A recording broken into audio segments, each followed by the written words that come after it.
Good evening, everyone. Welcome to the Hutchinson City Council meeting for Tuesday, December 11th, 2018. Approve the council agenda and any agenda additions or corrections.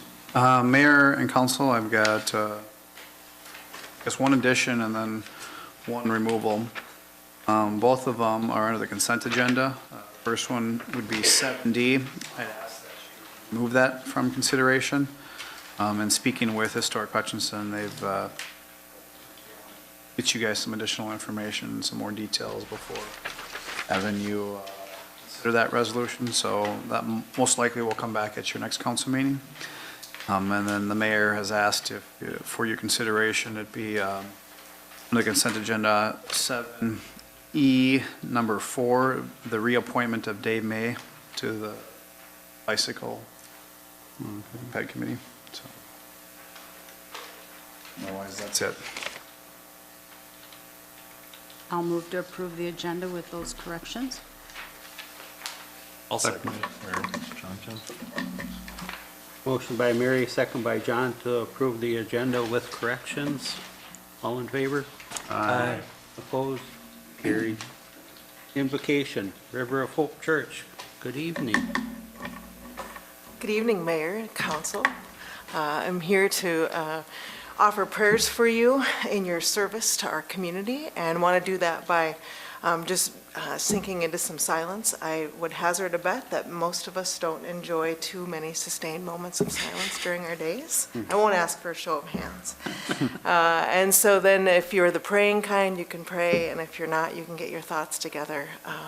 And know that my community prays for the leadership of this city and for you individually, and always praying for God's wisdom in your decisions.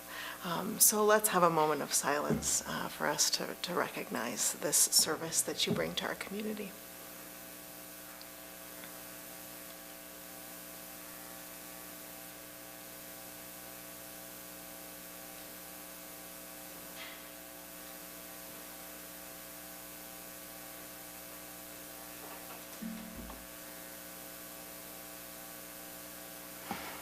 Thank you. Thank you. Next to the Pledge of Allegiance.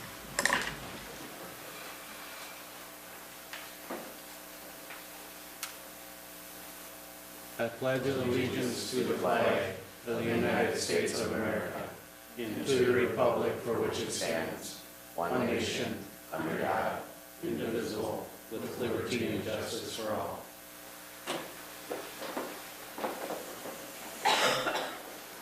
Recognitions of gifts, donations, and community service to the city. Anybody have anything? Just wanted to congratulate the EDA, the school district, and all the partners involved with Tiger Path for the latest award they received from the Mid-America Economic Development Council. It was first place in the workforce development programs that they have. This is a 10-state region, and again, nice recognition for Tiger Path. And I kind of helped me out here on the parade, the light parade. It was the Holly Dazzle, wasn't it kind of like a little Holly Dazzle Hutchinson parade? Yeah, sounds like it went over very well. I was there, it was wonderful. Dazzling. I think there were, what, 11 or 13 units, something like that?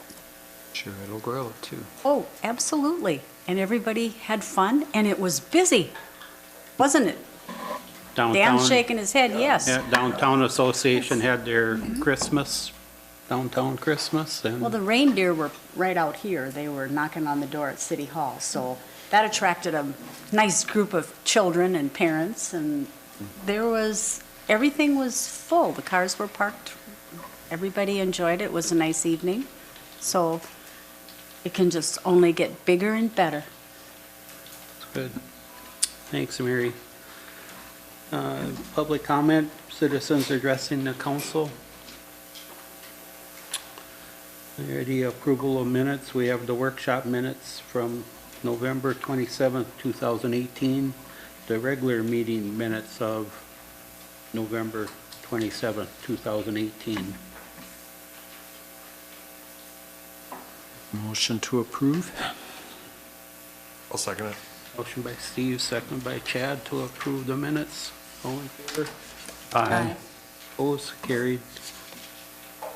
Consent agenda, this will be done by one motion unless somebody pulls something off for discussion. A, we have consideration for approval of improvement project change order, work order, and supplemental agreements. We have number one is change order number 3, letting number 1, project number 18-101, Century Avenue Southeast, and 2 is supplemental agreement number 1, letting number 1, project number 18-01, Century Avenue Southeast, and 3 is change order number 2, letting number 4, project number 18-04, 2018 pavement management. B is consideration for approval of resolution number 14978, resolution deferring assessments 845 Highway 7 West. C is approval of 2019 license renewals. E is board commissions and appointments and reappointments. Under there, we have reappointment of Kay Yak to the Senior Advisory Board to January 2022. 2 is reappointment of Eldon Barkheim to the Senior Advisory Board to January 2022. 3 is reappointment of Don Martinez to the Hutchinson Utilities Commission to December 2023, and reappointment of Dave May, and I don't know how long is his term, Melissa, is that? It's a 3-year term. 3-year term, okay.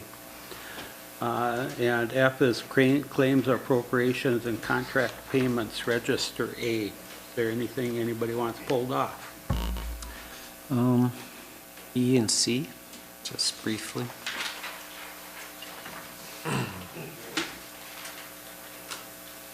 I'll make a motion to approve the balance. Second.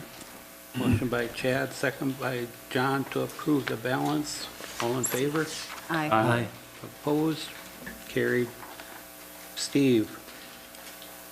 B is on deferral of assessments, and I asked Matt about this, and the assessments are being deferred due to lack of development on the property, and but it kind of goes back to the discussion that we were having a while ago or earlier this year on some of these properties, that interest rate just keeps building, and in this case it was like 4.65%, I believe, and can get to be a lot more than the original assessment was. I did check with Matt, and this one was paid off, the bond anyway, so that part of the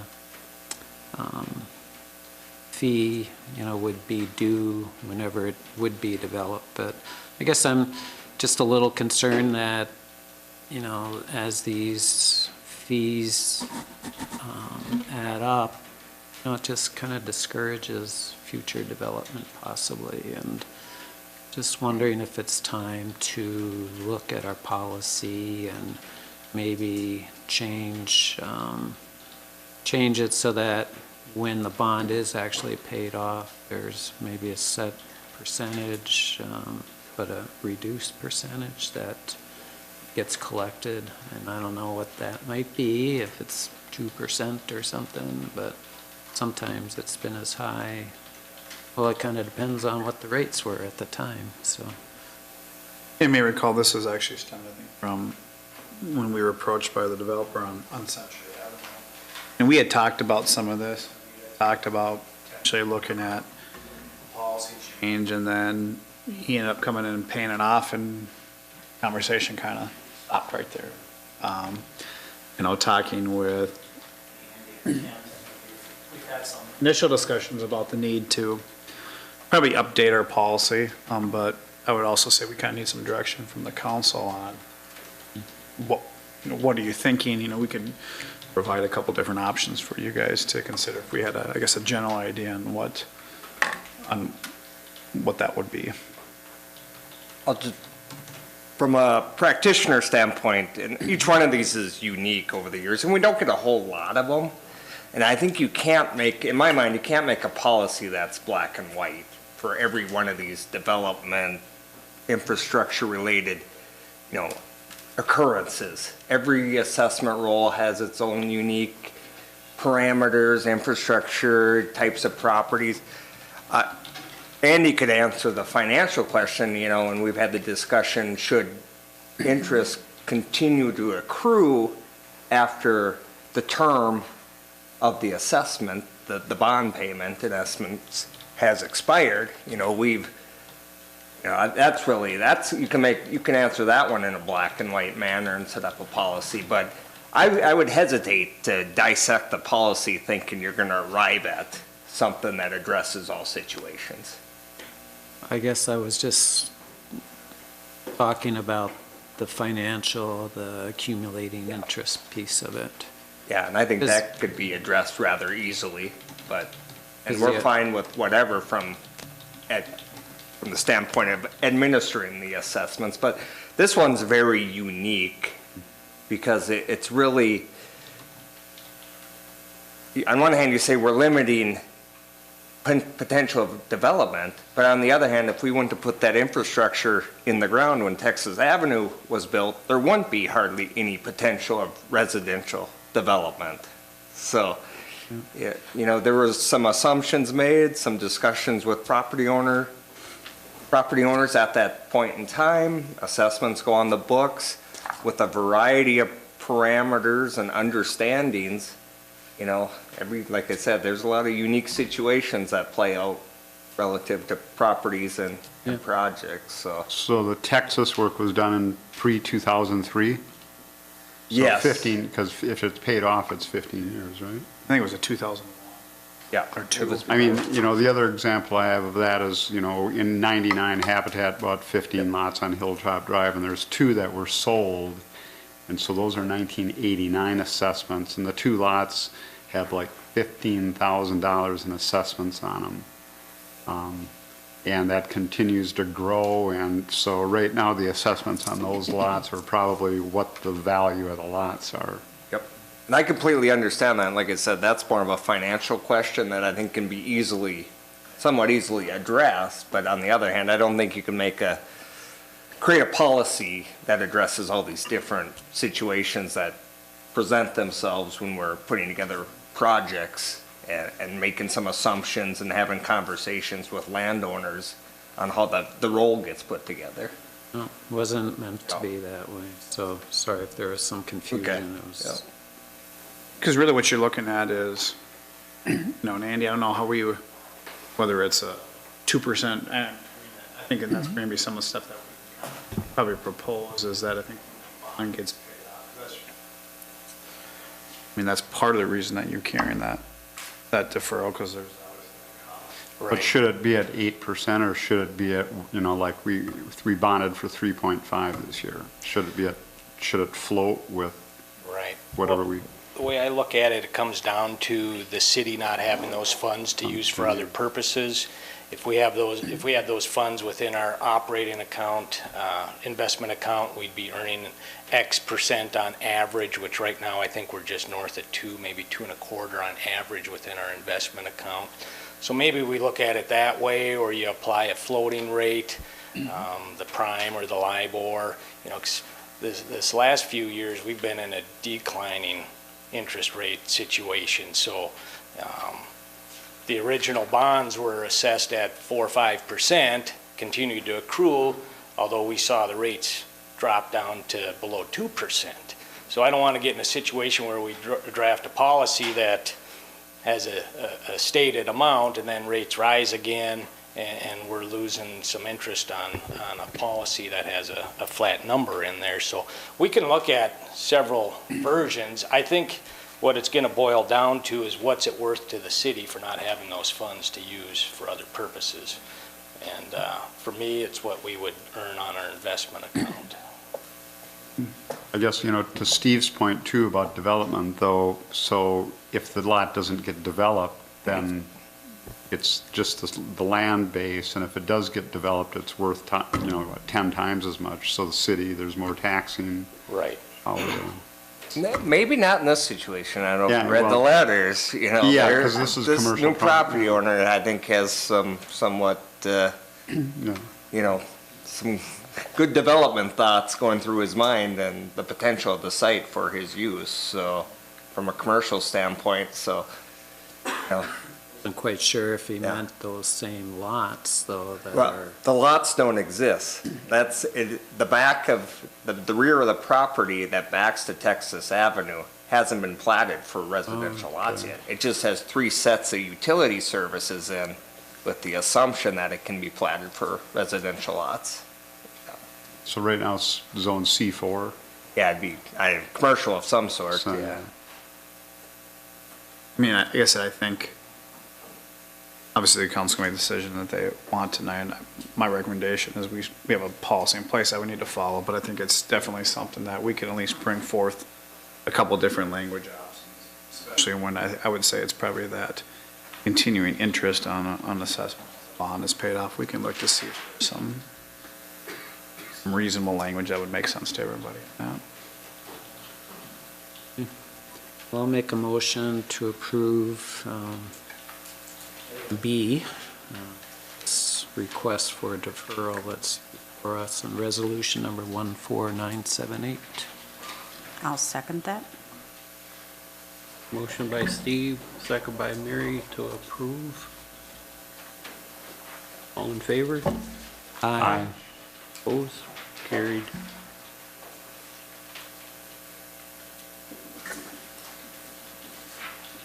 I have item C then. Yep.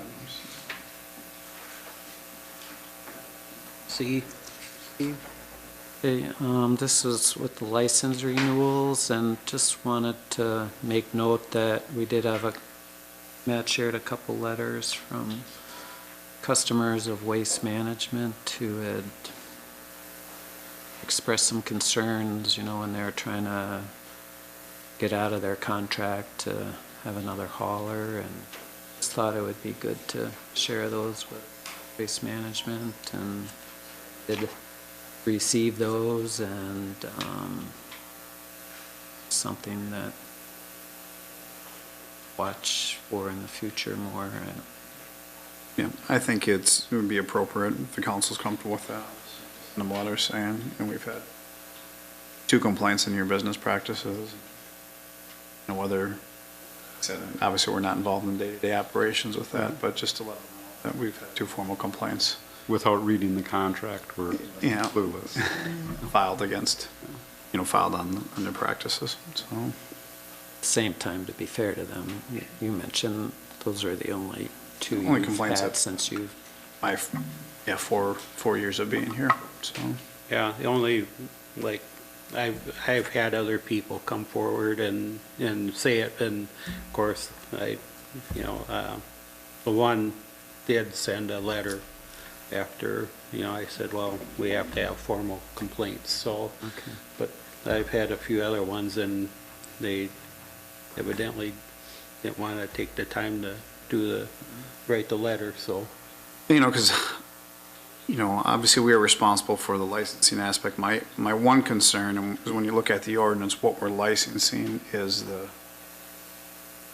type of vehicles that are being used, and although we are having a say of them being in town, so some of this I just want us to be careful with entering into some business practices that I'm not 100% sure of, but it is a license that we are issuing under the guys out there are going to be doing proper business within the community. With that, though, I'll make a motion to approve item C. Second it. Motion by Steve, second by myself to approve. Item C. All in favor? Aye. Opposed? Carried. We have the consent agenda, number 2, claims and appropriation, contract payments, Register B. My son has a check to his business on there, so I will abstain from voting. I'll make a motion to approve it. Second. Go for it. I'll second. Motion by Chad, second by Steve to approve Register B, with me abstaining. All in favor? Aye. Opposed? Carried. Have a public hearing, so We've got 10 minutes till it's, can you do her in that time? I think I can do it in All right. 10 minutes. So. Okay. I guess All it right. depends on how. Review of questions truth you guys and, ask. review of truth and taxation hearings. Turn down. Every year, obviously, we just came out of our annual truth and taxation hearing, and so that was held last Tuesday. I usually like to provide an opportunity for the council to at least review the comments that were made at the public hearing, and if there's any, I guess, additional direction, if you want to say, that you want to pass on to staff for us to take a look at it, that we at least provide an opportunity here at this meeting to discuss any of that, because obviously at our next meeting on the 27th, we'll formally be approving our budget and the tax levy. So if there's desire for any changes, now would be the time to kind of go over that. I wanted to touch on at least 2 items, and we discussed this in a little bit more detail at our truth and taxation hearing, but Andy and I talked, and I wanted to try to be able to show this to the public, so hopefully I had a better understanding of some of what we've talked about. We talked a lot about the tax rate and how that is established, and then how that impacts different properties in town. And so instead of trying to explain it without figures, we thought we'd put it to paper and just show at least the council and the public so they had a better understanding of kind of how our taxation system works. And so at the top of this page, I know I handed out to the council, is you'll see the proposed property tax levy for 2019, and then our estimated tax capacity for 19 as well. And that's, established by a various set of calculations. But the tax capacity increased by 8.9%, and what we're proposing for a tax levy increase is 2.8%. And so what we did was we showed what that means for our estimated tax rate for 2019. You'll see that's 67.12%. Now I'm going to draw you down to the next set of numbers here. You see the 2018 actual city tax. Our tax rate this year is 71.14% on a residential property, with our median home value at $150, they would have paid roughly $899 this year. And so as we look at going into 2019, we wanted to be able to show what's the impact of our proposed tax levy increase. And as I talked about on last week, there's other factors that play into it. Some of that is value increasing. And so what we've tried to do is show you the impact that the increase in the median home values are having, and how that relates to a property tax. So we've got 3 different scenarios in front of you. One is, I didn't bring my pointer, but we're going to look at this levy. This would have been had we not raised taxes this year, and had home values stayed the same, what would the impact be on the average property here in town? And the average property would have seen roughly a $74 decrease in their city property taxes for 2019. But one thing we did tell everybody is that values are going up in town. And once again, values are based off of home sales and property sales. And the median home value has gone up roughly $10,000. So that's the middle column there. So assuming we would have kept the levy the same, not increased it, but home values increased by roughly $10,000, what would that impact have been on you as a property payer? And you see that your taxes would have gone down $3. So what I'm getting at, some of the biggest impact that we're seeing is actually the increase in values throughout the community. And so the last graph is taking that $160,000 value and adding our 2.8% tax levy increase. That gives us the 67.102 tax rate, which is roughly $22 more per residential property here in Hutchinson is what we're anticipating our impact will be with our proposed tax levy increase in 2019. So now that's just on residential properties.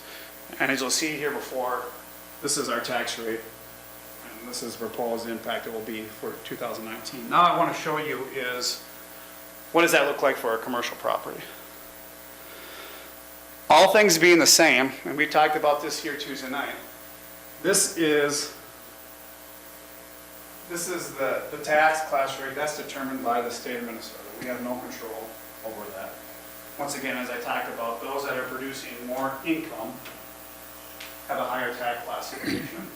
So with that in mind, if you own a commercial property in town and it has the exact same value of a residential property, we're trying to use that for comparison purposes, you'll see the impacts on our proposed tax rate increase. So while 2.8% increase has a $22 impact on a residential home, it has a $134 impact on a commercial business.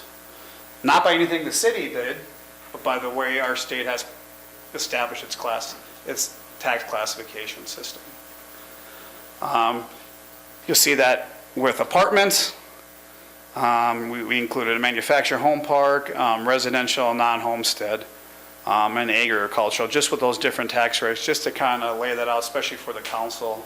I'm sorry I didn't bring copies for the public, but if the public would like to see that, just to show you what the impact is on our proposed tax levy increase. And so really our the biggest, I would say it's more of a bigger factor is that the increase in value is really costing more than necessarily a tax increase, although that does have an impact, obviously, as well. So, yeah, John. On your agricultural non-homestead, that's not farmland, that would be a non-homesteaded piece of property on ag land, correct? Right. Because the ag land is taxed at the multiplier is 0.25. Correct. Right. And there's just a few of those in town. Right. Not many. So I'm not sure if I made anything clear with that or if it's more confusing, but just to kind of show that's really what, so we're obviously our proposed property tax increase does have an impact, but we're actually seeing increase in values having a greater impact in why taxes are going up for most of the properties located here in town. I think that's what, we had a question with that too, but that's what gets confusing with the tax rate, and I think the middle column kind of shows that, where if we didn't have a levy increase, the tax rate will just fluctuate up or down depending on what happens with valuation. Your tax amount will stay the same, or like here, it's $3 less, but it's really that valuation piece that helps to drive the tax rate, if everything else stays the same. Yeah. Well, maybe the other thing that's a little confusing too is that actually when you pay your 2019 taxes, you're paying them based on the value of the house in 2018. Yeah, that's the other part too. Yeah. And so I just wanted to spend a little bit of time touching on that. Once again, the preliminary levy that we set in September showed a 3.1% proposed tax rate to the general fund and the debt fund, along with the EDA and HRA. Once again, that has been adjusted, and what's going to be brought in front of you later this month is what's equal to a 2.8% increase, or 3% overall tax increase. And then the last thing that we had a couple questions on that I did want to just touch on briefly is our projected debt levy, and I'm not sure if there was some confusion or maybe there wasn't, but that's, the way our levy is established, we've identified a project limit. and that's what we've established for our debt levy. And you can see as we have debt that falls off, that more or less gets replaced with new debt. So we're not necessarily compounding the debt as it gets older, at least not right now with the current policy that's been adopted. Obviously, policy can change that will impact that, and that's a decision that gets made by the city council. But one of the questions we are going to have to answer likely next year is interest rates are going up, which are having an impact on the amount of money that we can dedicate towards projects. So we're either going to have to scale back on the amount of projects that we do, or we're going to have to reconsider whether or not we're going to move our debt limit in the future. So, Well, maybe that's an Andy question. Do you think interest rates are going to flatten out now with the dynamic that's going on? Well, yeah, the latest from the feds, if they're Weren't gonna- hesitant to raise the rates again, that'll keep our rates stable. Because our bonding rates move more or less with the Fed rate. Right. And that was my understanding, was that they thought we were at a neutral point for inflation, so. Yeah, it would be ideal if we didn't see any More. further increases like planned. So those are just two items that I wanted to touch on tonight, but really wanted to turn it back over to the council, based off of any comments you may have heard at the Truth and Taxation. Is there any desire for us to look at something here in these last couple weeks before we look at bringing the final budgets and tax levies to you for consideration at the 27th, on the 27th? I'm comfortable with what's been put together, what we've talked about over the last 6 months, 7 months. And I think it's, we've shown staff has done a great job of being responsible and trying to limit. You see some of the other numbers that are happening in other cities, and I just think that reinforces that we're trying to do a good job of holding the line, but still continue to do things that we need to do. Yeah, our level of service is still right up there, so. My impression from last Tuesday was that people were pretty much satisfied with the explanations. I mean, we answered questions afterwards, and it was. I did talk to one gentleman who had expressed concern about the debt, and he thought we were doing a good job. It's just, kind of manage it and try to limit how much you take on, and he's aware of that debt management plan and appreciates that, so. Thank you, guys. Thanks, Matt. We do have a public hearing issuing on sale intoxicating liquor license to the Hutchinson Elks. Mark, I don't know, we should have talked before we had. That's okay. So. We can always wing it. So before you tonight is this hearing that's required. The Elks Club here in town is applying for an on-sale intoxicating license. Over the course of the past several decades, they've had a club license here in town. They want to transition to this on-sale intoxicating license, and because they're making a change in the type of license that they have under our city code, a hearing is required before you approve it. So we're here to get any information either from the applicant or members of the public.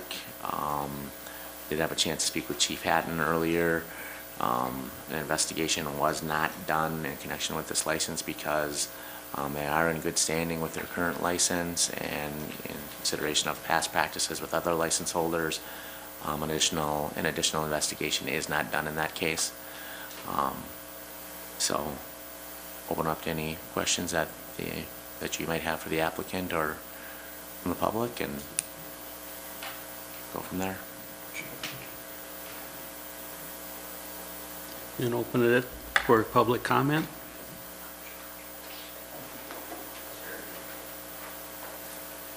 Good evening, council and staff. Greg Hoos, president this year of Hutchinson Elks Lodge. Thank you for this opportunity tonight. Like you mentioned, we've been around for 50 years, birthday party next year. And as always, we invite the council down, if do please to come down. With that intro done, we're all about community, veterans, children, giving back to the city. We've given thousands and thousands over the years. Just in the last under 3 years, we've already donated 100,000 to the city. And as a lodge members, we're pretty, pick your adjective, disheartened on the $1,500 raising of our liquor license as a private club from 500 up to 2,000. So we're here to kind of to ask if there's any kind of a reprieve or stepping progression for that $2,000. That's basically the scenario that we're looking at. We can come up with it. We'd rather give it to the kids than to I guess fill in the blank. I guess the Crow River Country Club asked for this too at that point. And the club license did go from $3,750 down to $2,000. Correct, yep. So that was the motivation and you'd be the last club license. Yep. So I think it's 2,000. Yeah. Correct, yep. Yeah. That's basically all we're here to ask for is, we've met with Matt earlier, so we know what was coming down the pipes, but, Yeah. But you are asking for a full license, though. Yeah, it's Correct. And Yep. Sunday. correct, yep. Yeah, we have no issues with that $125. That we can, but the 2,000 or the $1,500 increase, when we did our budgets, similar to what you did, we didn't have that budgeted, so we have to do a lot of pancakes. But that got talked about last year at this time. Mm-hmm. And they gave us and the council was nice. They gave us a year to look and see what the progression was going to be. Well, we'll just have to spend more time at the Elks. There you go. Give back both ways, but that's all I have. If you have any other questions. Nope. All right. Thank you, guys. Thank you. Gals. Thank you. Close the public hearing. If there's no other public comments. Any other comments? Motion to close the public hearing. I'll make a motion to close it. Second. Motion by Chad, second by John to close the public hearing. All in favor? Aye. Opposed? Carried. Mayor and council, just in regards to the request, appreciate them coming forward and asking that. I guess my only concern is we've got several different licenses out there that are paying that. So that's just something for you guys to take into consideration. So, I think in the future, if we wanted to address something like that, because like they're different than the country club, and that the country club isn't a charitable organization. If we created a different class of full liquor license, pretty much to address charitable, or is that possible, Mark? Or It's Yeah, a can of worms. Yeah, I don't think that's, How would you determine how much is charitable? $100, $100,000, $20,000? How would we set that? sure. I'm just asking a question, I think the way we settle that is we spend more time at the Elks. And go to the breakfasts And again, the advantage with this is that it's open to everybody, so.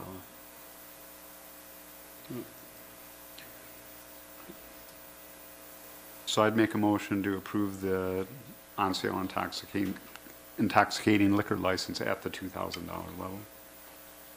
I'll second it. Motion by John, second by myself to approve the license. All in favor? Aye. Opposed? Carried. Review of the 2019 preliminary fee schedule. Mayor and council, in front of you tonight, I know last year we presented this and there were some questions and we tried to get this out in front of you a little bit earlier. This year, I know by the end of October, hopefully had some opportunity to take a look at it. But this will be, once again, on our next agenda for consideration. And so just wanted to give you some opportunity, if you had any questions or any thoughts regarding any of these fees, to at least give that to you here before, so we can at least come prepared for hopefully adoption of a fee schedule at our next regularly scheduled council meeting. I had a couple things on page 15 with the dog license, animal license, dog, cat. It might be nice to, in the comments where that's waived, if the pet has been spayed or neutered. Yeah, Or with a chip, correct? yeah, right. Thanks. And then, let's see. I just had a question on page 15, the zoning letters and flood zoning letters. Who actually pays those, do you know? Or maybe that's, I know that's a Dan question, but, Flood zoning letters? yeah, it's on page 15 under planning and zoning. Yeah, okay, yeah, it's on the top section. Yeah. It's the, Man, caught me on that one. Yeah, I guess I never noticed it till it was in red, so. Yeah. Yeah. Yeah, I think the situation, if I remember correctly, presents itself when an insurance company wants the city to make a determination on the floodplain or Okay. interpretation of it. That's different than the zoning too. Yeah, I don't know what the Yeah. zoning one is, but I'm guessing that's the flood one. related, Anyway. And we can get some of those answered prior to our next hearing. Or to our- And then, okay, and then on page 18, we have like our fees for,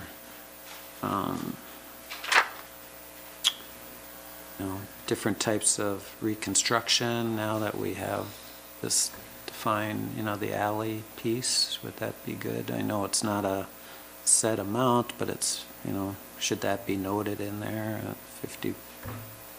50% of project costs, or how do you handle Yeah, I think that? we can, and yeah, it's not necessarily a fee, it's policy, but we Right. could make that note. Yeah. With that. And then on page 18, we have that water service repair fee, and that's 50 cents a month. Are we still comfortable with that? I don't know how much we've been paying on that, and just, I think the fund's pretty healthy right now. Remember last time John and I talked about it? Yeah. Yeah, Kent's right, the fund's healthy now. I'm not sure if the consultants have looked at this as part of the water study or not, but might be a good time to look at it as we Yeah. look at the water rates over the next year. and then at the bottom of page 19, the industrial pre-treatment program fees, those were set back, the last time they were adjusted was in 2006. I see there's a note about reevaluated upon receipt of our next NPDES permit, possibly, but I guess I didn't know if, again, 2006, it's 12 years ago, 13 years ago. Yeah, that kind of goes back to last time we had a sanitary sewer rate study. And so it's really tying somewhat to the rate study, but I think like what's noted here in the conversation we had is we probably shouldn't touch those until To the the permit. effluent permit plays out. And then the last thing is the next page, the hauling waste fees, same thing as 2006. Is that something that should be adjusted? Right at the top of page 20.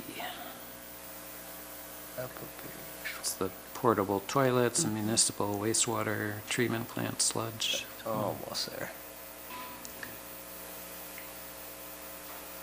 Hauling waste, portable toilet waste. Yeah, this is, through our industrial permits, it's basically our tipping fees. There's still another charge on top of that, depending on the quantity or something? Yeah, that's what I wasn't quantity sure. and treatment effort, that varies. So this is basically just a tipping fee. Okay. I don't know if there's, this isn't getting overly utilized. We're not taking in a lot of different agencies or organizations, wastewater related materials, so Okay. I don't think we're overly concerned about it. Well, and then if there's other charges based on Yep, quantity that are or negotiated. material or something, yeah. That's good, all right.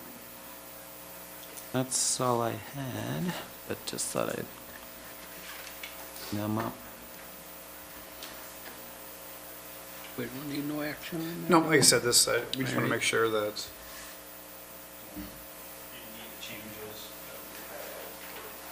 consider this at your next meeting.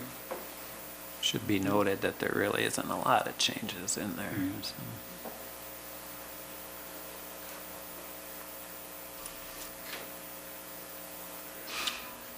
Alrighty, moving on. Unfinished business. Resolution number 14972, resolution establishing location of traffic control devices.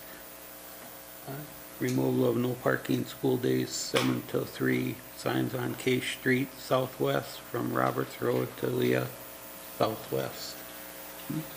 Mayor and council, this was obviously discussed at your last council meeting, and it was tabled at that time. You guys had some conversations about permitting and potentially permitting of those that live in that area. I think the general consensus was that you guys wanted to at least wait to have a discussion with the police chief regarding any of that, and I suppose potentially just to consider it for a little bit longer period. And so that item was tabled to this meeting. So it's back in front of you for, I guess, consideration tonight. And I will note that Police Chief Haddon is in attendance to answer any questions that you may have. Come on up, chief. I did have a few calls from residents along the no parking. They're kind of were discouraged that we're putting up no parking and penalizing them. So I guess, I know Steve kind of mentioned before it's some kind of permit or whatever, so I don't know. That's kind of my question to you, Dan, because I guess what would be easiest for your officers to control that? Sure. Well, let's just go back for just a second. I mean, the survey that was sent out, the majority of all of those neighbors that responded wanted those parking restrictions in that particular one, Monday through Friday, 7 to 3. And so that's what we as a city move forward with, is that approach. The issue with, if we go to parking permits, there's a number of things that are problematic from my viewpoint. First and foremost is the permits, in my opinion, really aren't needed for the residents because there's very few residents that actually park in the street. It's more for their guests.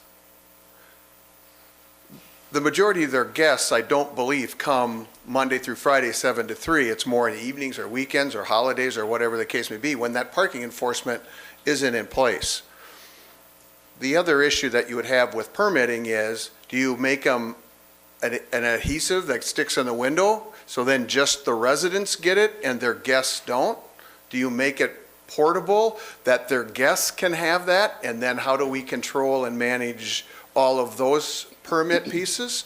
And the bottom line is just enforcing whatever program that comes in would be problematic. And I don't know that that we would make all those residents happy in regards to enforcing it, in regards to consistently having somebody out there or being able to even have somebody out there on a consistent basis to address that issue. So meeting the needs of the residents on that permit from an enforcement standpoint, I believe would be problematic. And then the other approach and philosophy within the police department is our streets throughout this city are public streets, and anybody and everybody can use those streets. And if we put a parking restriction on any given street, that prohibits everybody from using it, not just certain people, either certain residents, as we're talking about here, or certain parking restrictions in front of certain businesses that are only for those businesses or customers to park in.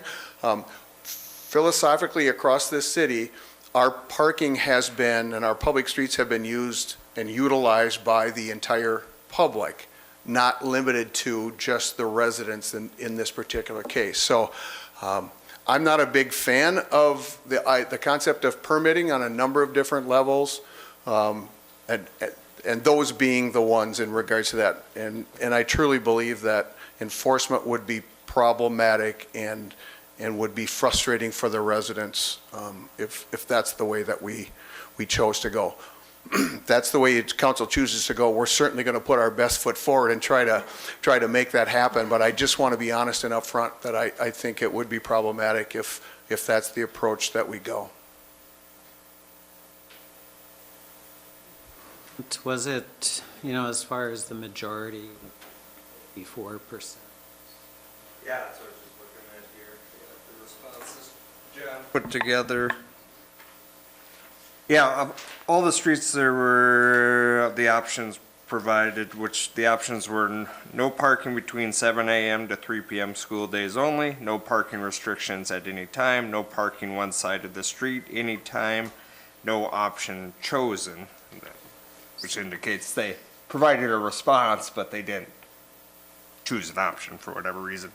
Yeah, 90 respondees, 47 were in favor of no parking between 7 a.m. to 3 p.m. school days only, which is 52%.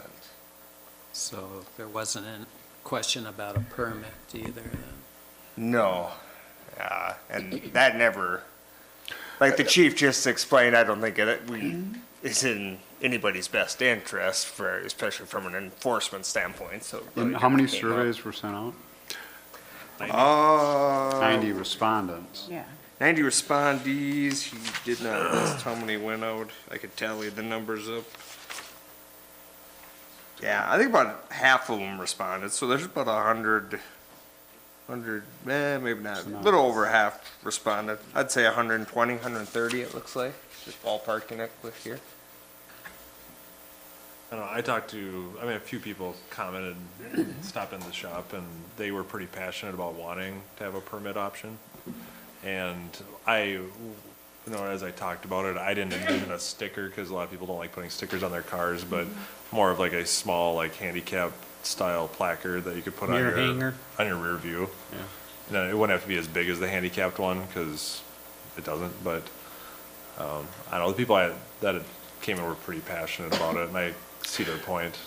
Yep, and over the course of years, we've had a number of different businesses that have asked to have parking specifically in front of their business because other businesses take the majority of the parking and they're not allowed. We've actually even tried it a couple of times, and it was a huge failure in regards to that we still had people parking in that specific stall. And I just feel it starts to get to be a slippery slope if we allow, in that neighborhood, you allow a permitting, or in front of a business, you allow a permitting. And I don't know where we as a community then stop. Again, it kind of goes back to our approach has been, it's a public street, and either the public and all members of the public can park on that public street, or the restrictions of parking limit when or prohibit anyone from the community parking in that street. Except in this case, we're not doing it because of the residents. We're doing it because of, these other people that are parking there. So that's the difference here. And well, but the same would be, Steve, in regards to on Main Street, people parking in front of businesses that they're not utilizing. They're parking on Main Street and they're walking a half a block or 2 blocks to another piece. I just think it's different. So. Yeah, I'll give you my honest opinion. If you're not comfortable, as council's not comfortable with signage and any kind of restrictions, then my honest recommendation is, if we want to try to enforce stuff, then let the parking be. Let everybody park the way it's been for a number of years, and let us from a police department come in and enforce what we are already enforcing in regards to blocking driveways and all of those other pieces. 24 hours on the street. Absolutely, all those pieces, although 24-hour parking is not an issue in this large area, this large neighborhood, it is the blocking of driveways, the restricting of movement. Neighbors don't feel quite as free if they're backing out of their driveway or whatever the case may be. But If you want us to enforce anything, I guess my recommendation to council would be let the parking restrictions and availability stand as it is today, and let us continue to enforce the blocking of driveways and the fire hydrants.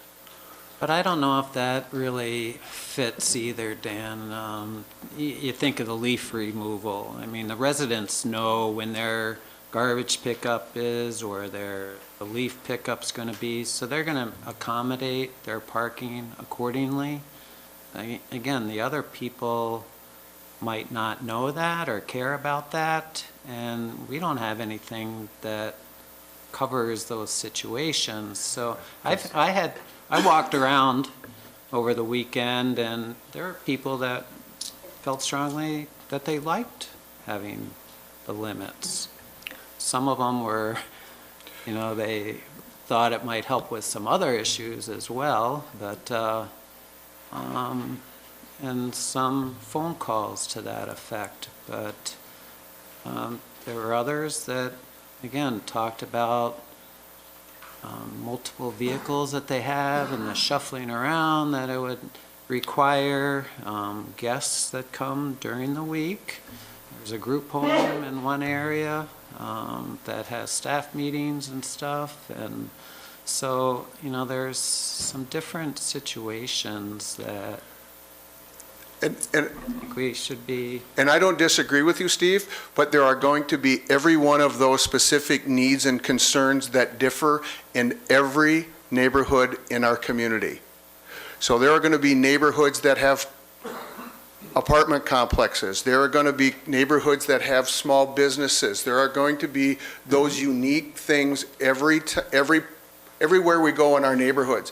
And really what I'm trying to get across is the consistency across the entire community creates the most fair, equitable approach to parking in our community. I guess I had numerous people talk to me, and the majority of them liked the idea of having a 7 to 3 parking.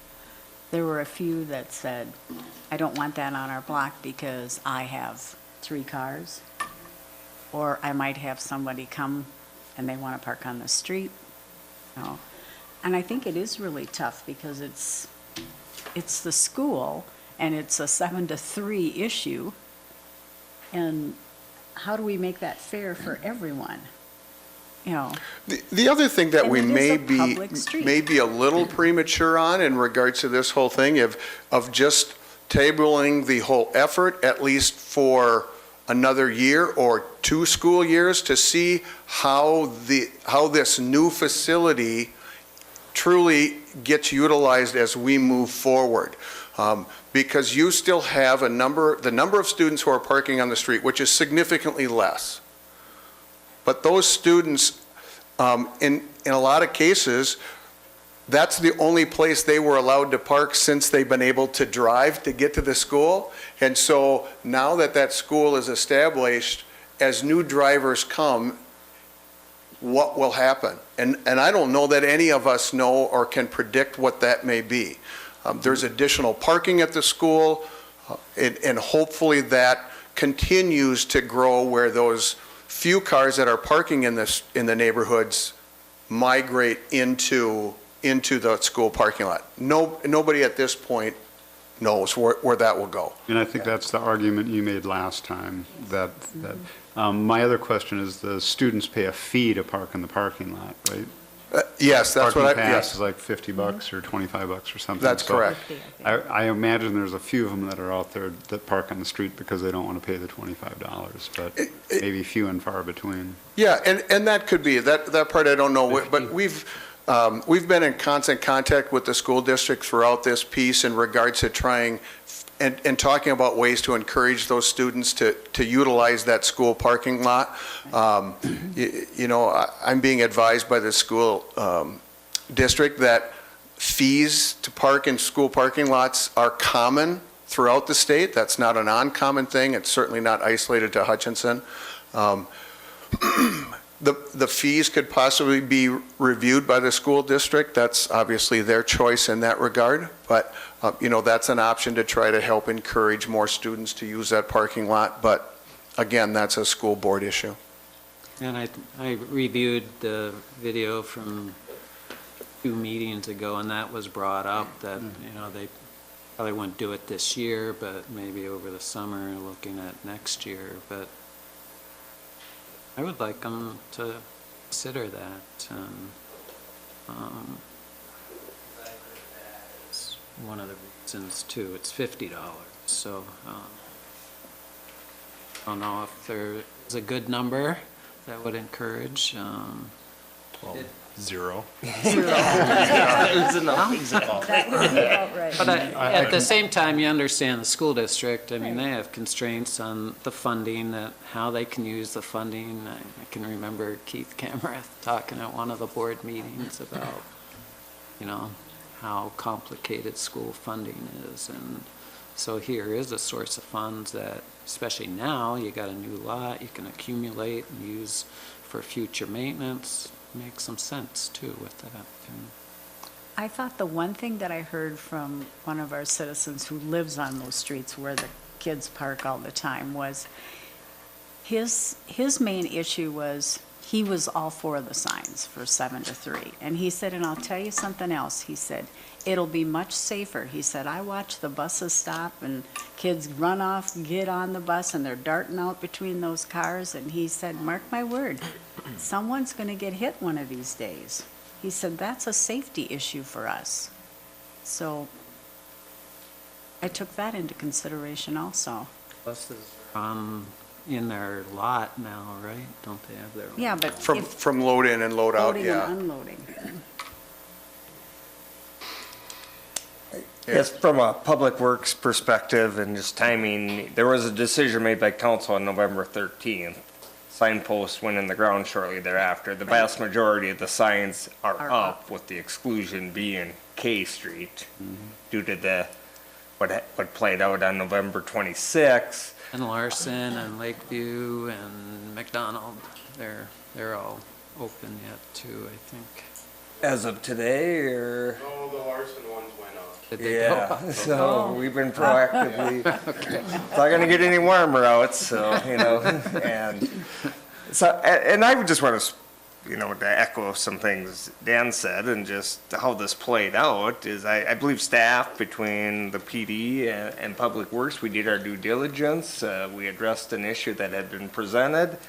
There was a decision made by council on the 13th of November, or 12th of November, excuse me. And we can always see how things play out from here. And I can say this, Dan maybe can't say this, but it's the truth. I don't think they're going to be actively enforcing this parking restriction. And like I said, I can say that, Dan probably can't say that, or to some degree, but, I imagine it's going to be on-call enforcement to a large degree. I certainly think it'll be like one of those laws, like no beer in state parks, It's usually only enforced if you're getting rowdy. Yeah, although But I do you foresee. did issue tickets already, because someone who lives on one of those roads said their cars they didn't get a ticket, they got like a heads up, a warning. Right. Well, and my staff is waiting too in regards to making sure that how they proceed is what this city wants, to have happen. I mean, we don't want to just put up signs and then start running around and hitting parking tickets. But one of the other areas that I do see happening, and this is another reason why I don't want permits, is a neighbor or a resident there who has a friend come over, and for whatever reason, in all honesty, forget to put a permit on that car. And then here comes Hutch PD, and we issue a citation, and then the call's gonna come in and the complaint's gonna come in to void the ticket, because I'm a resident and I have a permit, we just honestly forgot. And it will be problematic in regards to this thing. You no have a matter- daughter that lives in Milwaukee. Yes. I had a son that lived there. Yeah. My first week there, we got tickets 3 times. And I was trying to do it right. You know, you had to move different sides of the street and, you know, so Yeah, I think our approach. I made the call and it didn't matter. Yeah. Well, and I can virtually guarantee if you called the Milwaukee Police Department, you wouldn't get the police chief to talk to about your parking Right. complaint. But I just think that the way that we're going is what the majority of that neighborhood wants. We can obviously watch it play out for a year or two and see how that goes. And if there really isn't an issue or a need anymore, then those signs in that ordinances can be revised. And the K Street was the request at the last meeting, you know, the petition. So like I said, we could, if you, council wants to honor that request, by all means, you know, let us know and we won't put those signs up on North K Street North or Roberts, K Street South or both. You know, there was only 40% on the south portion, so what was presented last Right, time. because we're not voting on a permit system today. Right. But that being said, I would still, I understand what you're saying, Dan.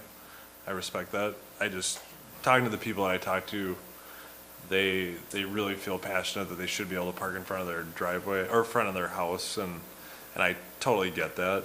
And it's just, this is one of those beautiful council issues where there's not going to be a happy solution for everybody, which is fun.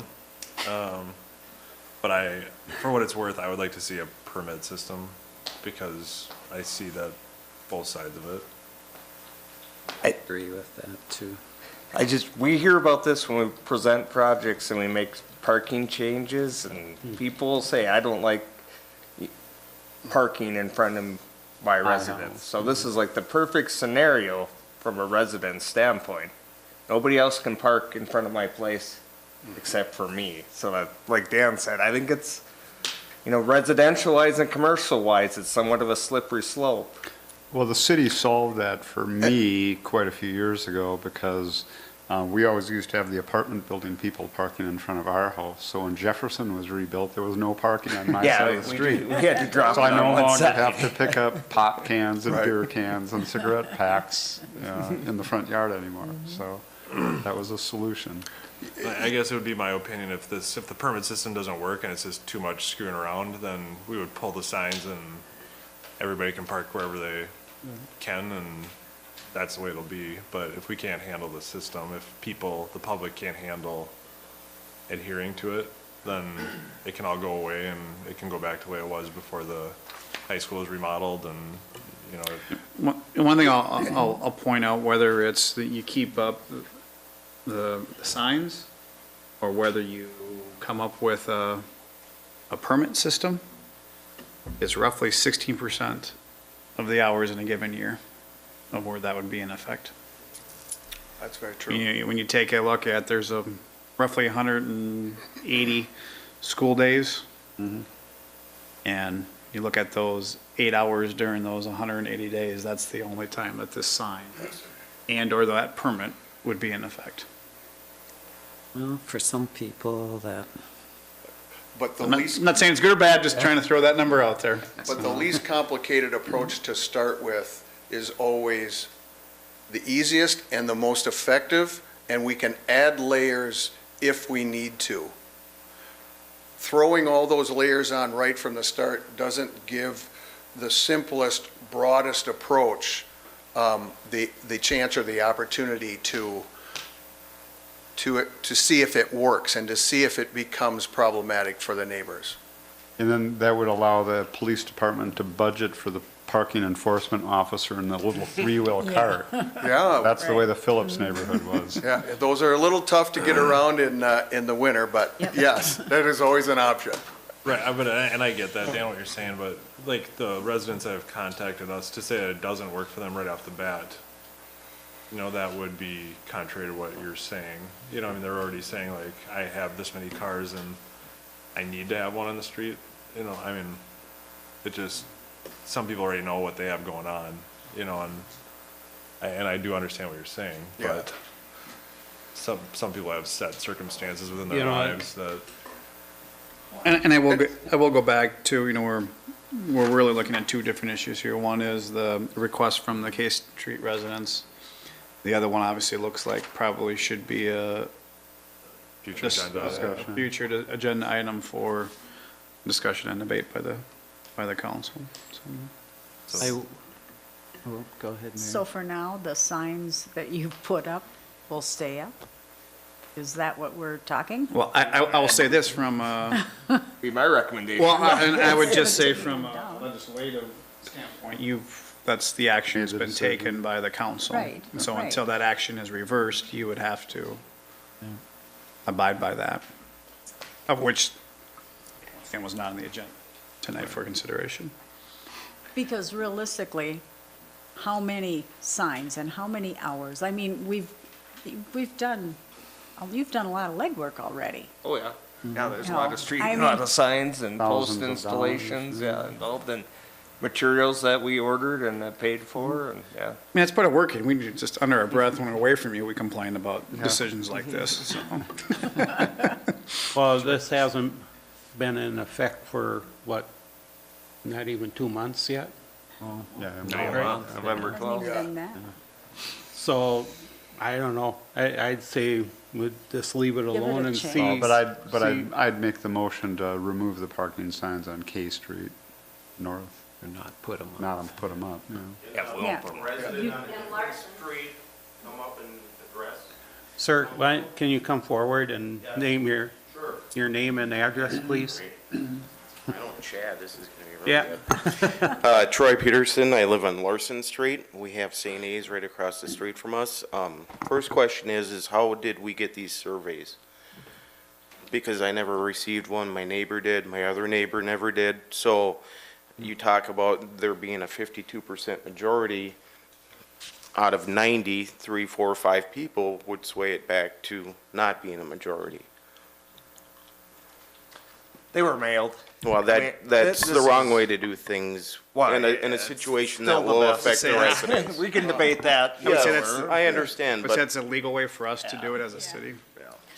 okay, that, I can understand that, but could there have been any other heads up, hey, this might happen? We didn't find out about it until we got an email.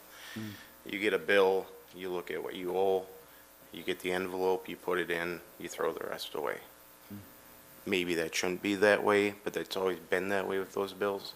So, also the other thing I'm looking at, with the dynamics in the world where they are today, you don't have husband, wife, 1 kid, 2 kids. You might have 2 divorcees, and you might have 4 kids. I have a 4-bedroom house, and saying I can't park my car in front of my house, who's gonna wanna buy my house?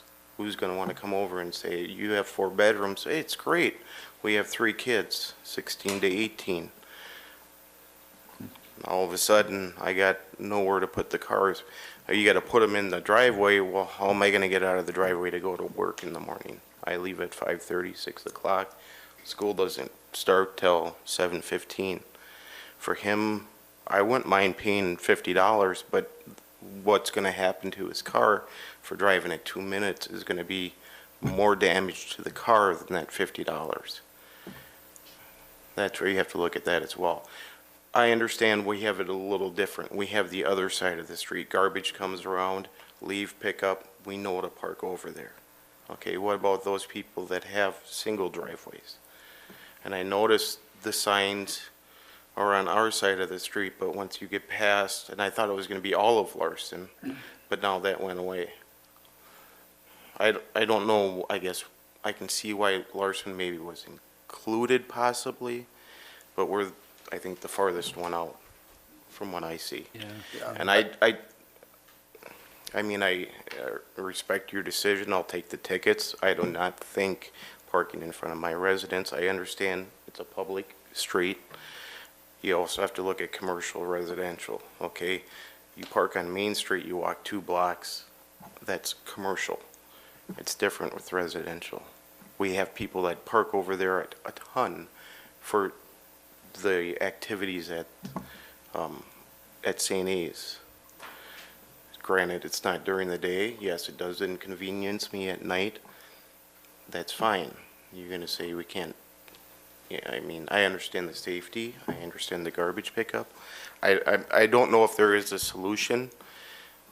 I can say I'm a little frustrated. We approved this new school, and yet we can't let students afford to park there or want to park there, for those of us that live nearby.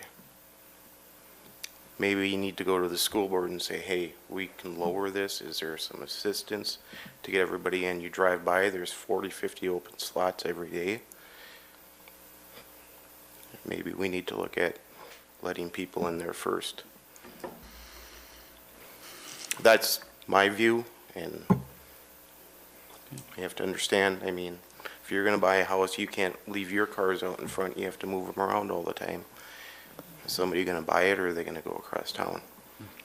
They possibly might go across town. We talked about property values going up. Mine won't go up with that. I won't get as much interest, and I can guarantee it. So, thank you. Thank you, Troy. Dawn Berry. I'm Troy's neighbor. Same thing. We never got a survey. So I understand you're putting it in the mail, but again, that's two people on our block that never got a survey. So we never got an opinion in this stuff.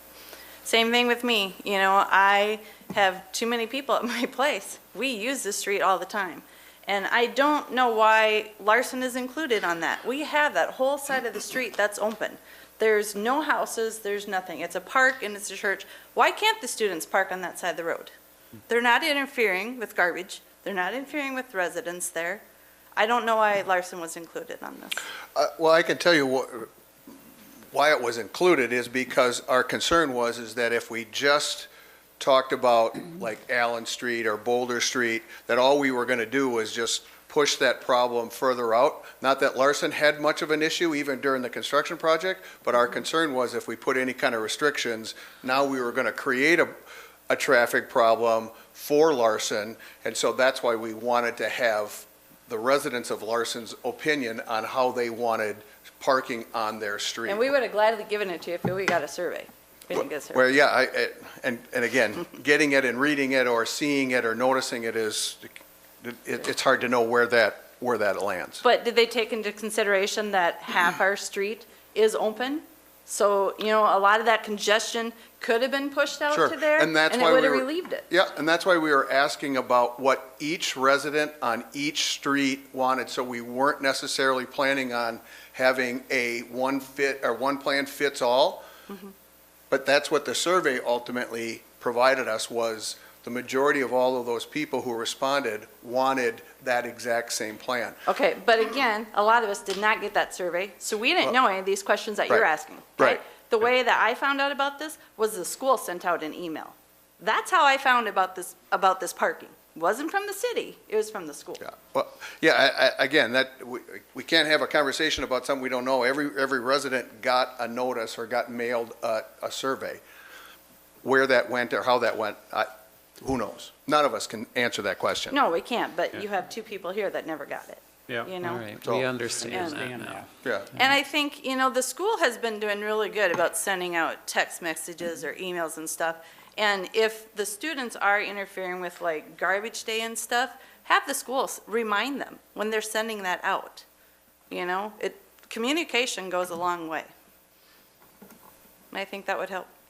Well, maybe one solution is that the Larson Street residents just do a petition like the K Street residents do, and then they could remove the signs from there if that was the consensus. Yeah, Okay, that'd be the, that's a good suggestion. that's probably the proper way to do it. I think we kind of had this discussion on K Street already. Okay, all right. Though I will note on K Street, I drove by there yesterday morning before work. There was one car parked on the street and one truck.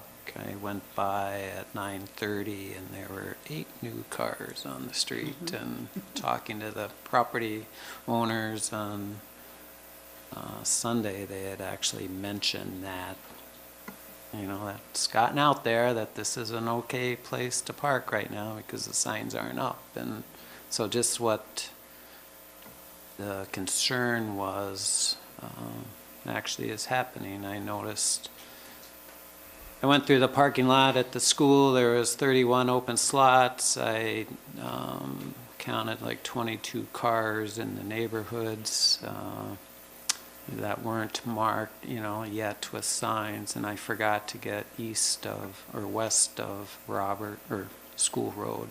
So there might have been a few more too, but again, they're still trying to find where it's okay to park, and so. All right, thank you. Yep, thank you. I do have one other question. Since this is unfinished business, since the sign did go up, that's the way it is? I think the simple answer is, this was a petition by those residents to not put the sign up, and they got it in before signs got up.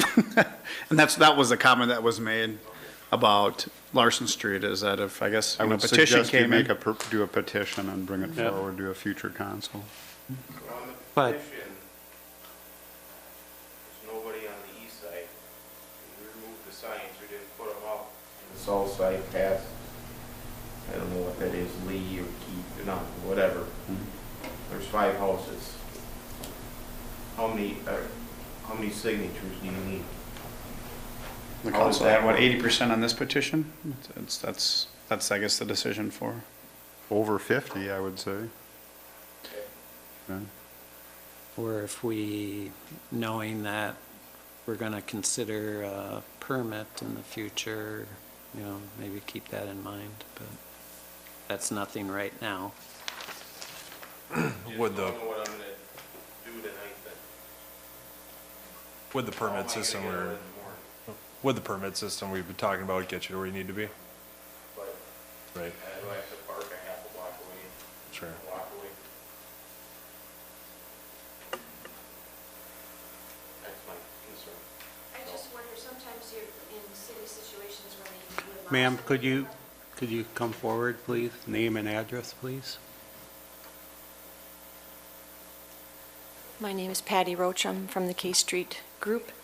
I just wondered if we could put, in their case, sometimes you put a cover over those signs and allow that person to park there, if they could have a temporary fix till he could get a petition or something, just something to help him in his parking situation. We couldn't do that tonight because it was not an action item, so.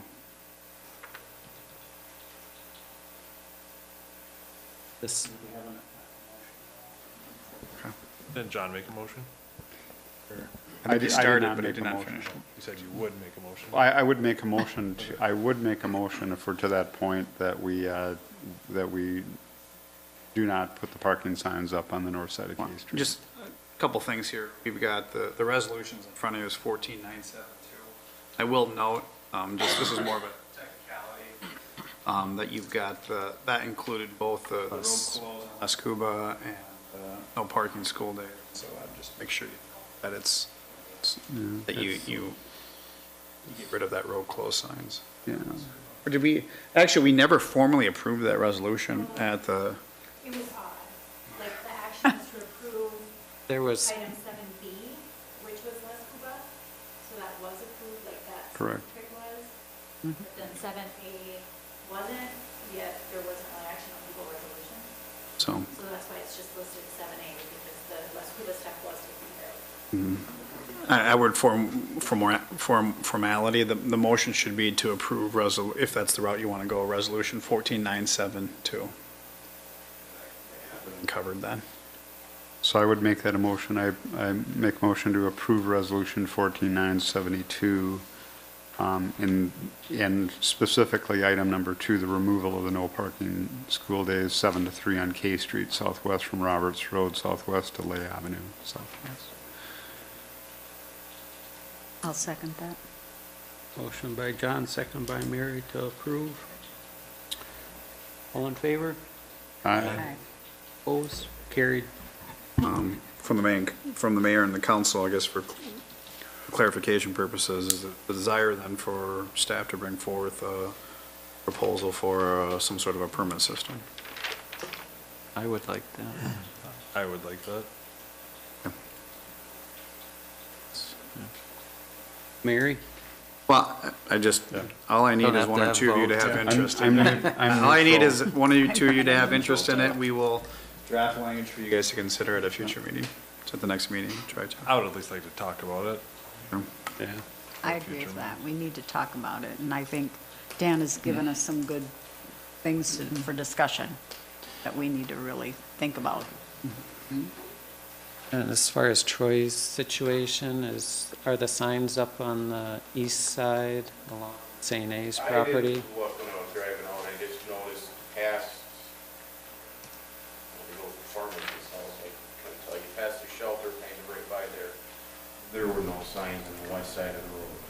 I thought it was all Larson all the way over to, But on the east side, across the street from you? I did not look, to be honest. So you might be, Maybe they didn't put them up, I was surprised to see them up, saying that you were gonna have a council meeting tonight, and you came around and then asked yeah, people on Sunday night, I thought it was gonna get talked about more. yeah. I didn't know it was done and approved already. I guess then I would have come to a previous one, possibly Yeah, to follow through like they did on K Street. yeah. This And K was, is closer, so I can understand that, but. so if there aren't signs up on, Then I'll park across the Yeah. street, otherwise There I'll you go. take it. And we'll go from there and see yeah, what happens. okay. All right, thanks, Dan. For people's information, are those sent out as separate letters, or are they sent in like in a utility bill, or how are they distributed?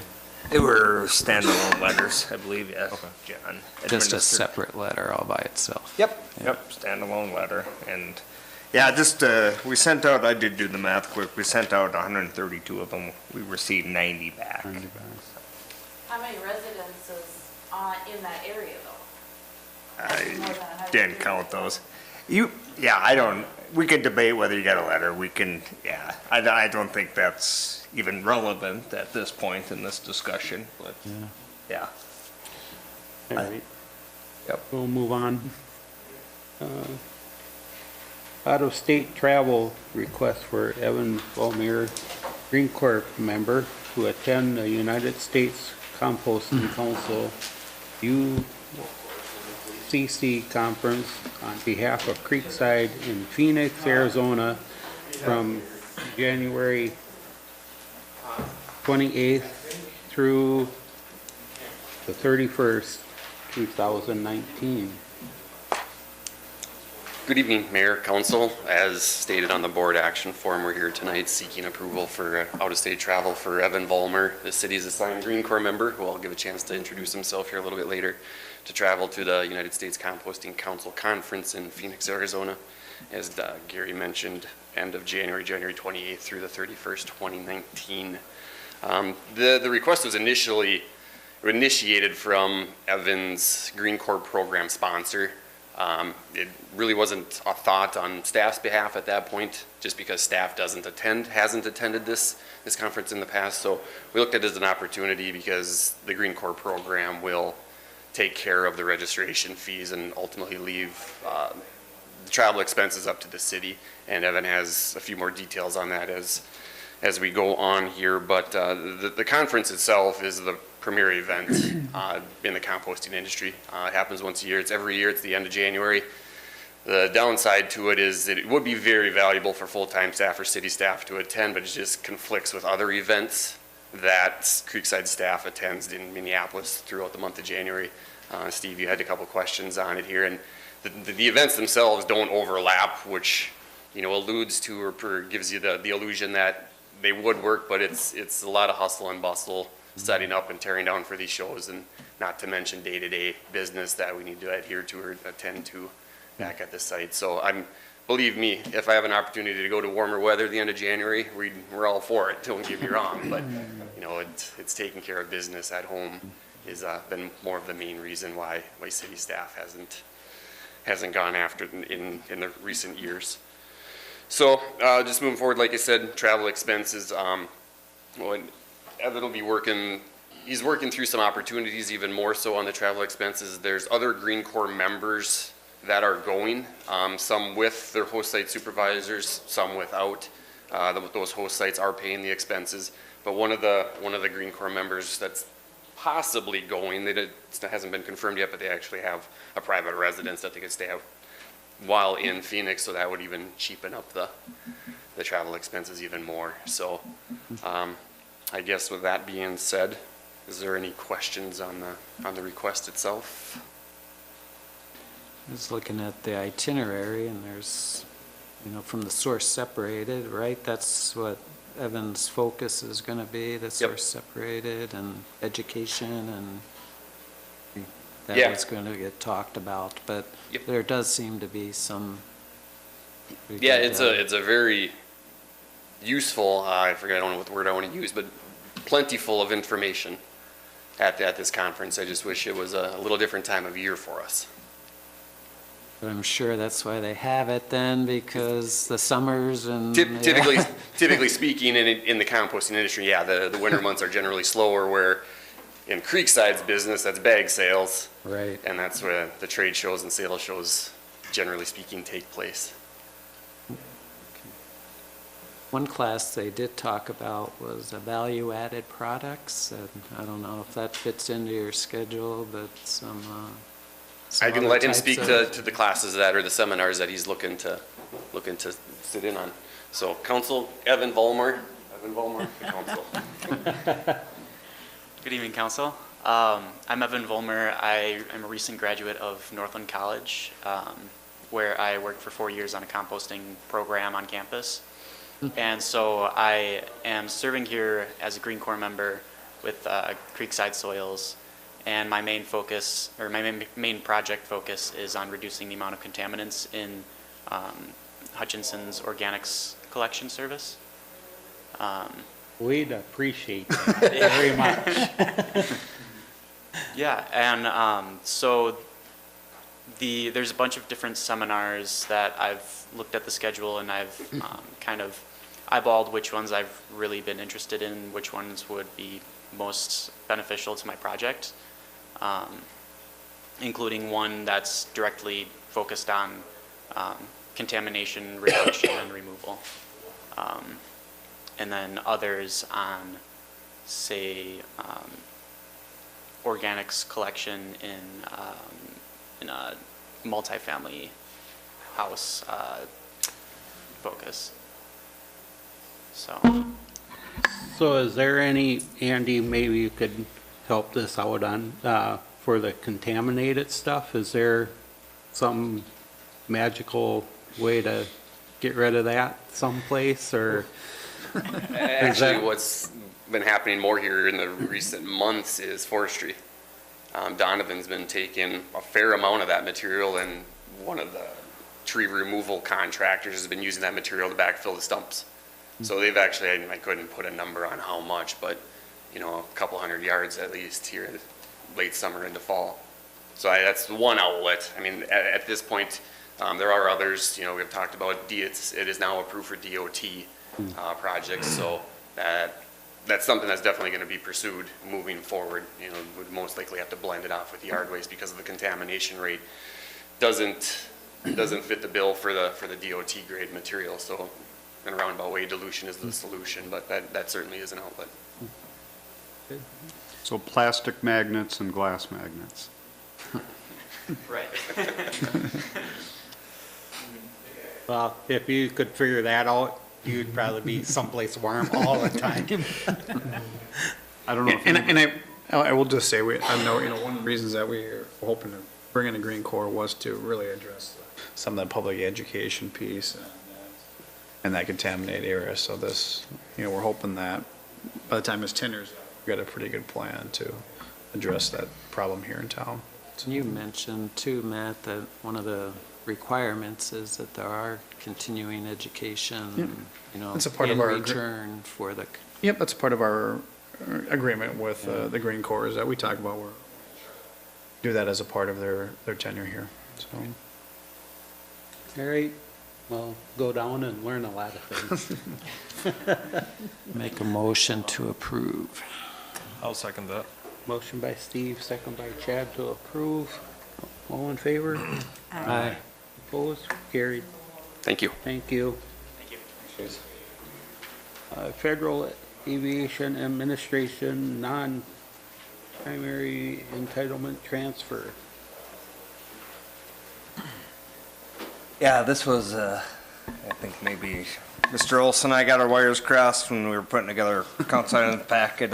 Yeah, this was intended to be on the consent agenda. It's just a formality to clean up one of the entitlement transfers that we spoke quite a bit about when we developed our T-hanger project a few months ago. So just summarize it real quick. And basically, it's repaying Basically, the we city borrow. of Tracy. Yeah, basically, we borrow We money. got Tracy's money, we're giving it back. Just for the public. Yeah. Make a motion to approve. I'll second. Motion by Steve, second by Mary to approve. All in favor? Aye. Opposed? Carried. Setting time for 2019 organizational meeting on January 7th, 2019. Yes, Mayor and Council, by city charter, you need to have your organizational meeting the first January, or the first Monday in January, which is January 7th. So we're just looking to schedule time. In the past, we've done it kind of right away at 8:30. That will be the swearing-in ceremony for obviously the mayor, Mary, and the new council member, and then we'll get into kind of appointments for the upcoming year, everything from financial institutions to newspapers and the whatnot that we handle at that first meeting. I did talk with Dave. He was unable to make it tonight, and he's pretty much open for whenever that day. You're going to assign the committees then too, or you're Yeah, going to? that's usually a part of that first Because that meeting. was one of the things they wanted me to mention at Mid-Minnesota Development Commission is that there is a board meeting on the 23rd of January in Wilmer, so they wanted to try to get that slot filled right away. Then at that meeting, we have the option to name you as city administrator or not, correct? Yes, correct. Okay. So, Just want to note that. yep. So, You're telling me I got a month then, Yep. so, okay. so what are you saying? We're having steak and eggs I'm for not saying breakfast? anything. I'm not saying anything. I'm just saying Steak that's the and meeting. eggs That's what we and- do that. Yeah. So, I would go with right away in the morning, 8:30, if that's fine with everybody. Make that a motion. Second it. Don't think I'll be able to attend that meeting. Well, you'll officially, then, you'll be officially giving up your duties at 8:30 or 8:31 that day, so. Motion by Steve, second by myself to set the meeting for 8:30 on the 7th. All in favor? Aye. aye. Opposed? Carried. Gary, as far as the committee assignments, should people get a hold of you, or are you gonna call, or, I mean, here we got John's to kind of. We got John's to fill, so, yeah, I'll get with Melissa usually and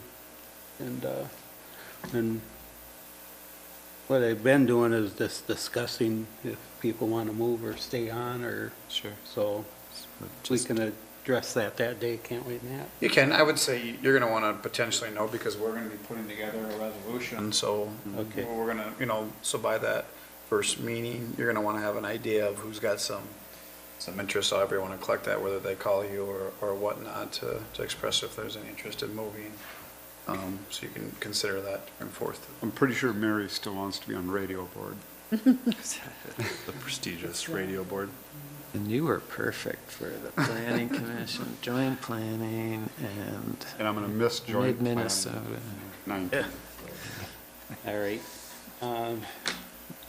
So, governance, we have residential leaf vacuuming services, 2018 annual report. The library board minutes from October 22nd, 2018, planning, zoning, building department monthly report. So, Kent, do you have anything? Just, yeah, quickly on the one report, and if you got to the back of your packet and read the leaf vacuuming report, usage continues to go up, and yeah, so we're happy, and John's noting that out on the system, and the volume of leaves varies year to year depending on the type of summer, type of fall, but on the amount of foliage. But I think people are getting more conditioned to utilize the service, so good to see. Other than that, pond project, weather's cooperated very well the last few weeks. They might be done doing the excavation work on Thursday that they're going to accomplish this year. And then they might do a little bit of pipe work and then get some temporary restoration, erosion control, hydro mulch put into place. And that'll be buttoned up for the year. How deep is that pond, Kent? Depending on where you're standing and where you're looking, again, the depth can be up to 12 or more towards, I think in the one area even it was about pushing 14. Yeah. The water level normal would be Nope, six. will be 4. 4 feet. Okay. Yeah, you can see, if you look down to the bottom, you see the very bottom, then you see a bench, the Yep, 10-foot yep, wide yep. bench, Yeah, give or that's take. right. Yeah, the normal water level will be at the outer edge of that bench.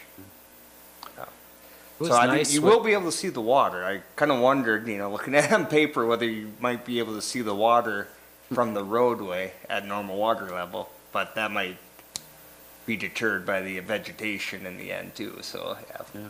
And so at a rain event, how high would it come up? It can. Depends If it goes all the way up to the street, it can go up about 10 feet or so. Yeah.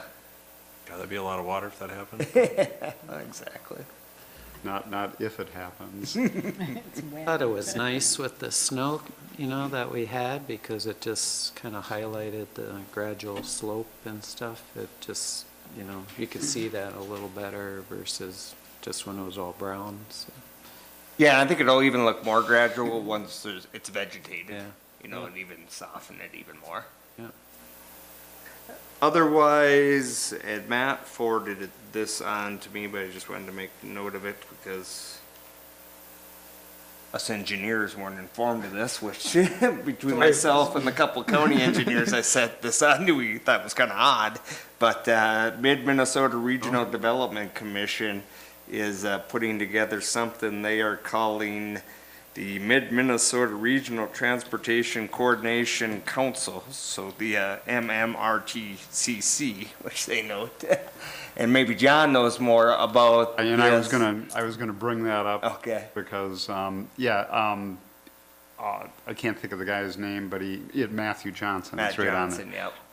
So he does trail plans, he's done Yep. stuff for the city. So the idea of this is coordinating all these counties, and not even just the counties or the region. This is like statewide coordination to try to come up with different ways to transportation, not just, the county transit systems or the regional transit systems. We're talking about volunteer drivers, we're talking about taxi companies, we're talking about Lyft and Uber and stuff like that, because rural Minnesota is underserved in how do people get to where they are going. So that's what this is all about. They'd like to have a lot of input and brainstorm and try to look for transportation in the future. I know that Commissioner Kruger was there. One of the things that he pointed out was like even the DAV and the veterans, they're having a hard time finding people to drive the veterans up to St. Cloud for their appointments and stuff. So this is... Yeah, and I thought it was more from a user standpoint. It wasn't clearly defined in the flyer that was provided, so... But it's just trying to get all the different transportation entities together, whether they be public or private or some other hybrid of that.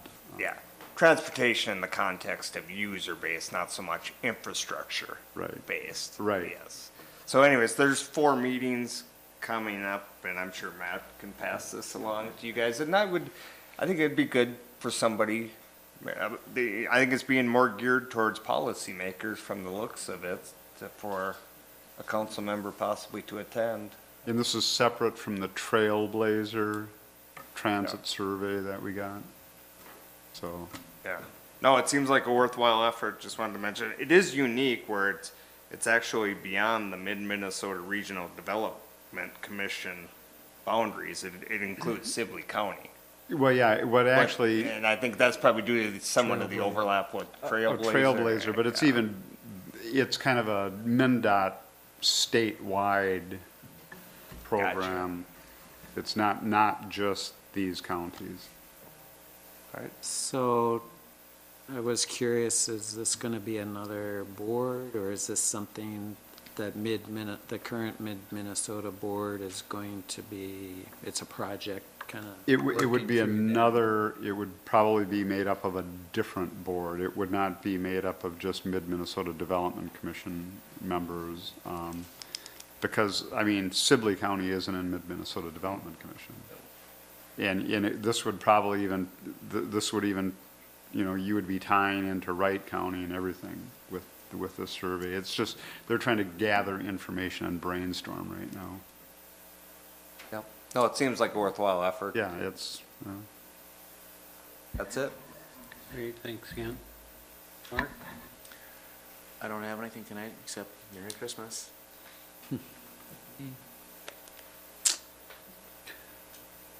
Mary? I don't have anything either. Happy holidays to everybody and Merry Christmas. John? just what Kent talked about, and just to note that we got, Kent forwarded us the letter about the our permit. It was some dynamic reading about how expensive it could get to have to upgrade our wastewater facility before the bond's even paid off. Yeah, exactly. Something to go talk to the legislature about. Yep, and like we talked before, I think PCA has been fair to us as we continue to work through this process. It seems like they're, like John, I think someone stated, they're not in any rush, it appears. So I think that's favorable to us to utilize all the resources we can to build their case. And then when the time comes, when the draft permit is firmly established, I think that's when we need to, you know, we have an appeal process that we can trigger and engage our legislators. And the MinSerb one was about don't miss those deadlines and make sure if there's a question, make the public comment on it so that it's got to be addressed when things come forward. Yeah, we're building a very good paper trail with them as we speak, is what it boils down to as this plays out. That's. Anything else, John? Thanks. I'll be gone next week pheasant hunting. I'll be back on the 21st, so. Steve? Just two things. We had a workshop on the Main Street, streetscaping and public arts. Morgan gave a nice presentation about the project, and we're going to keep moving forward with that. We've got a meeting on Thursday.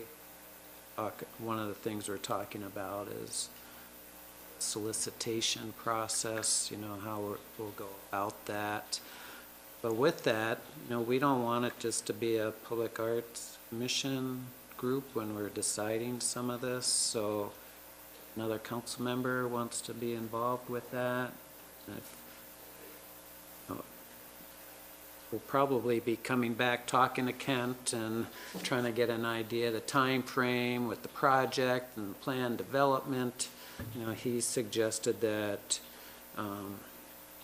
the Public Arts Commission finalize their recommendations without still knowing what the art's totally going to look like, but the cost too, and bring that back to council sometime mid-January.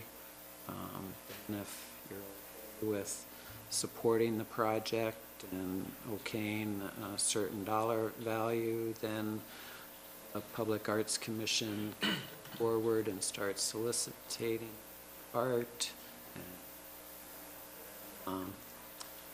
with something in mind by summer, so MnDOT can give their blessing and, you know, everything can get worked into their final plans.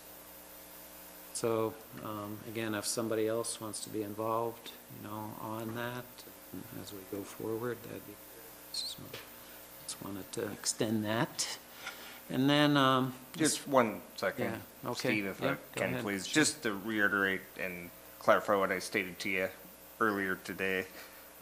It would be nice, and you mentioned it, that council at the very least approves the pillar design, the location and the design of the pillars sometime, like I mentioned to Steve, in January, so that can be passed on to MnDOT and their consultant, so that design can be cited in the 4 desired locations and developed in their plans, because you have to cite it, and then we have all the ADA sidewalk requirements, clearance areas, slopes and everything, so, we need to get that, at least that, to MnDOT and the consultant, like Steve mentioned, I believe sometime in January.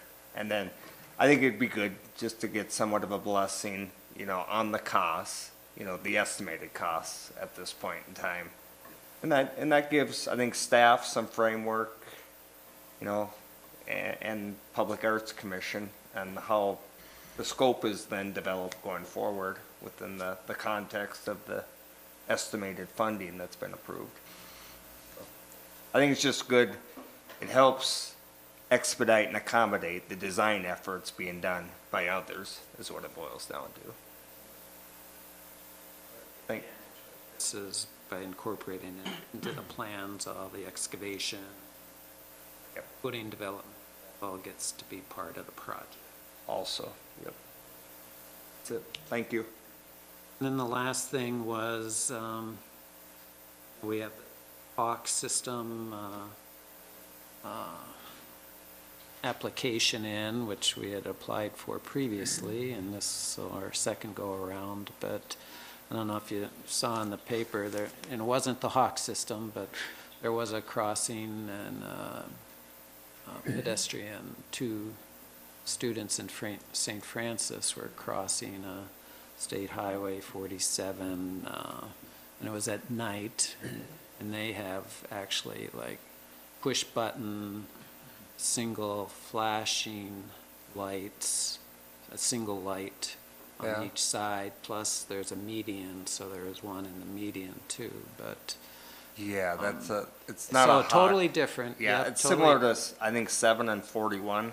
If you look, I believe, if you look on Highway 7, you get the Highway 41 in Cheska, Chanhassen, whatever you want to call it. Yeah, you look just to the south there. I think that's a similar system. Yeah.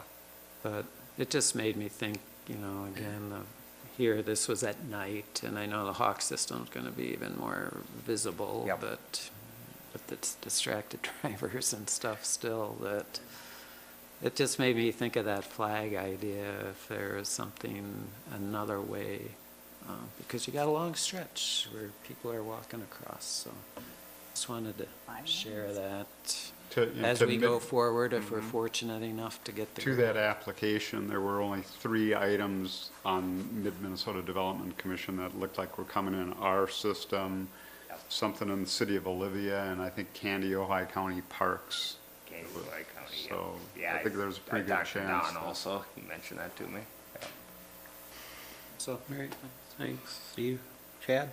I didn't have anything else. Matt? Couple reminders. Just remember our next meeting is Thursday, December 27th. That's after Christmas, so not Tuesday, but that Thursday. At 5:30, I would say council packet submittals will be the same. And then in preparation for the Christmas holiday, city offices will be closing at noon on Christmas Eve, the 24th, and we'll be closed all day on the 25th.